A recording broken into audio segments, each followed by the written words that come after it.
আরেকটা শয়তানের। এখন আসেন আরেকটা সুন্দর করে বুঝাই, আপনারা বুঝবেন ভালো ঠিকই। হিদায়াত হচ্ছে দুই প্রকার, ভালো ঠিকই বুঝেন। হিদায়াত কয় প্রকার ভাই? দুই প্রকার। আমি কিন্তু পরে আবার সব জিজ্ঞেস করবো, রাগ করবেন নেই চাচা? আসলে যেহেতু ভাই কিছু শিখি, কি বলেন? সব মনে করেন ভিন্ন ধর্মের আলোচনা হচ্ছে, তাই না? এটাই তো দরকার, হেদায়েতের জন্য আসছি না আমরা। দেখেন হেদায়েত হচ্ছে দুই প্রকার। কয় প্রকার?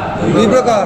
এটা একটা হচ্ছে ইলমের হিদায়াত, একটা হচ্ছে জ্ঞানের মাধ্যমে মানুষের হেদায়াত লাভ করে, জ্ঞানের মাধ্যমে।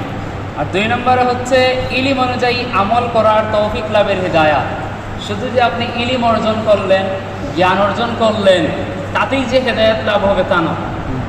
এই জ্ঞান অনুযায়ী আমল করা হচ্ছে একটা হিদায়াত। এজন্য হিদায়াত কয় প্রকার বললাম? দুই প্রকার। একটা কি? ইলমের মাধ্যমে, বলেন ইলমের মাধ্যমে। আর একটা হচ্ছে ইলম অনুযায়ী আমলের মাধ্যমে। একটা হচ্ছে ইলমের মাধ্যমে, আর একটা ইলম অনুযায়ী আমলের মাধ্যমে।